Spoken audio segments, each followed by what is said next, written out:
Again, there's millions of these.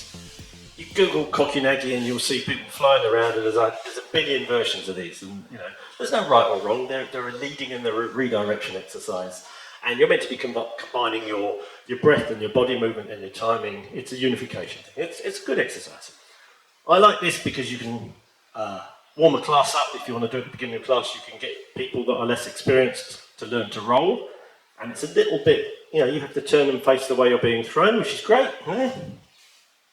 Also, if you get to the stage where you've got multiple people around you, it's teaching people to turn and to face and to be aware of 360. So they're getting that whole kind of risk assessment, spatial awareness thing. One of the things that took me, I remember when I first started, a while to get my head around was the idea of this expansion and contraction. If I'm just kind of a lump and I'm doing, it's very, very hard for me to do anything that doesn't involve strength. There has to be as I'm making a rimi, as he's coming in, I'm making a rimi and I'm drawing in. So I'm kind of, you know, I'm expanding in to lead him into the space and then dropping down to, and if you're not careful, that can become a pull. And you see people's butts go out and pulling is really inefficient. Because if someone's heavier than you, thankfully you're a normal sized human like me. We're Craig here, with two of us, and yeah. So, lots of different ways of doing this. You can turn and redirect. You can blend with it and redirect. I'm going to try a different version. There's the lead and underneath. Right? Simple enough. It's just to get you experimenting with the different shapes. This time I can go onto the side and go that way. I could go back to the corner and go through diagonal. It doesn't make any difference. Alright? Try not to kill the people watching. So, nice open hand. Keep the energy going to your fingertips, because the problem with this is if you're a bit floppy, you suddenly tense up when you're trying to activate. So as your partner comes in, start to make the shape. I'm going inside, soto. You can go outside if you want, but that leads us into something else. So I'm going inside, hand shape, I'm going underneath, trying to lead his energy forwards the whole time, and then dropping down. So what's this teaching us? What's the point in doing stuff unless you understand the lesson underneath it? You're just doing things. Lots of things. The connection all the way through. It's so easy to do any technique at all. You know, I'm taking someone's balance, let's do a basic technique, and then I do this. I've lost the connection, I'm giving his balance back, and then I do this, and he's just kind of going with it because he's being nice. It's the same as me, as he's running in and grabbing me, it's the same as me doing this and going under here. Plus, all of his movements stop. Because there's no more, I'm not connecting to his line of force, if that makes sense. There's the line of force, it's still going there. And I'm trying to do it as slowly as possible so you can see, but even though where I'm turning, my expansion is taking him in the direction he was going in. There's no point in which his flow stops. The other thing with this as well is it's very easy, especially you big strong lads, to kind of do stuff with your arms.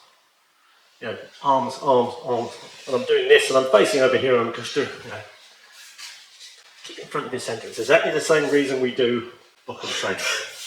Here's my shape, centre, in front of the centre, in front of the centre. You okay over there? Students dying on the mat. Yeah. So we'll try on with a bit of movement, a different movement. So from yeah. What's going to happen this time is going to make a tenshin here. All right. So I'm making the corner step, allowing the partner to come around, and then I'm moving in. So I'm having to time my entrance and my withdrawal and my projection so that he's moving the whole time. Otherwise what's going to happen is he's going to come around to here and he's going to go solid, and then I've got to find a way of changing direction, and it becomes technique again. I want that flow, I want the redirection of the... Where is it? Ninjas, they just disappear. There we go. It's like let's call it Aikido Nage if you want it for the sake of anything else. Corner step. Tenshin. There's the lead, there's the balance. back into the space. Have a go. So you've got to keep asking why you do stuff. You know, ask your sensei. If you're doing a technique or an exercise, obviously, you know, you're showing respect and you're doing what your sensei does, but if you're not sure what it's actually meant to be teaching you, ask. It's really easy just to get into the habit of doing stuff for the sake of doing stuff and then going home and, you know, it took me years to unpack things because I never thought to ask. Lots of ways of making connection. This is, you know, one of the lessons you get from Kokyu Nage is the connection. Your connection with your partner and how you're going to, you know, how you're going to redirect their energy flow, shall we say. I'm sounding like an Aikido person now, aren't I? Energy flow, yeah. I can add in another of our core principles. I'm going to add in Otoshi. We're doing it anyway to a certain extent, but this time we're going to do two hands, all right? So as my partner grabs, and you know, I've probably chosen the wrong person because but now I should have chosen one of the tall guys, but it's all right. I'm going to keep my hands this shape because I know for me that it works. It's up to you. I'm going to use a little bit of Tegata. Oh, hold on quite tightly. So I'm going to use this to raise him up as well as the lead. I'm going to step off to one side. I'm going to lead him over the top. The critical part for you guys is the step off to one side. Because if I drop down the straight line, I'm going to get a ninja on top of me. Which is nice, but I know I haven't paid the extra. So as it comes in, it's up there, it's dropping down. Okay? If I don't move off to one side, hello. It's not his birthday. So I'll edit that bit out. That wasn't very good. One more. So there's the same feeling of the extension and dropping them up. I'm using my shape. You see people do this, that's fine. And I'm going to go underneath and I'm pushing this down into my shoulder blades. Okay? You can go to the outside and swing them down in front of you if you find this uncomfortable. I know some people haven't got this loose in the job, so you can kind of do, you know, you can do that if you wish. But it's a nice feeling of going underneath. And if you're doing this to a big group of people, it's a really good way of changing up what you're doing. It's a shake all up. So, and this is still, it's still a kokyu, but this, in my head, the way I kind of remember things, this crosses over almost to becoming almost becoming technique, because this is actually functional. Most of these Kokyu Nage, we're relying on a blend and someone being slightly cooperative, and I'm leading his energy, and it's all beautiful and very Aiki, you know. This one still has all of those Kokyu Nage qualities about it, but it's actually quite functional. It's from a wrist grab, and you could argue how common is a wrist grab, but if I'm from the same side, just to make it easier. I'm coming around the outside and I'm dropping. And as long as I drop to the middle of his balance point, I don't drop over one of his posts where he's strong, you can pretty much drop most people down to at least 3 points. By that I mean to the point where he has to use his other hand or he has to collapse, okay? So as this is coming in, yeah, I'm going around the outside.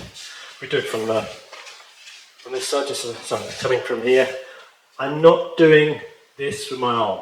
I'm old and I'm broken, and you know, even you strong guys, it's incorrect mechanically. I'm lining my centre up. I'm using this as an extension of the shape of my hips to come around. I'm leading this and I'm pointing my hips towards where his balance point is, and then my body leads, and I do the Otoshi. There's also Maki, rotational power, and there's a little bit of that Rasen spiral connection. All critical Aikido martial arts, Japanese martial arts principles. So there's my shape. Nick is doing the more difficult breakfall. He's rolling over the hand that's connected to. Beautiful. No, that's fine. If you want to, just roll on the other hand for me, just so that the newer people can. So just step forwards and roll on your left. If you want to give people an easier roll. Okay? This is ultimately an exercise, so look after each other. Have a go. Another thing we could learn from this is that our hand shape, and again, this is for basic Aikido techniques, because obviously the wrist grabs aren't particularly a functional martial thing necessarily. I mean, people do grab you and smack you, but yeah. How I shape my hand affects what I can do. I know it's an obvious thing for people with experience, but again, it took me quite a long time to get my head around this. You know, I remember learning Aihami Nikio when I first started back in whatever it was, and the hand was like this. I'm trying to go. Yeah.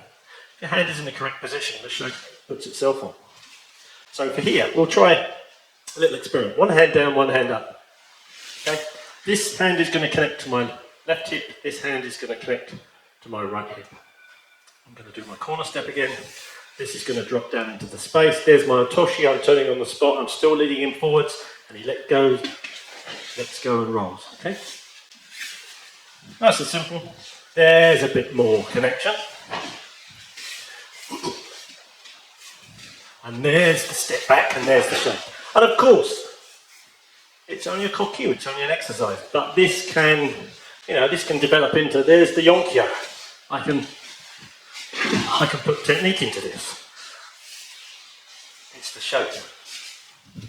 It can even come into, you're right. So, drop it on his head. There's koshi, etc. It's the same shape, so nice and easy. One up, one down. The high hand follows what we've just done. I'm dropping him into his hips, still leading him forwards. This follows here my rotation. I clear the space, this is where he's going. I don't want to block that. There's his balance point. Redirection, using the Maki, using the turn.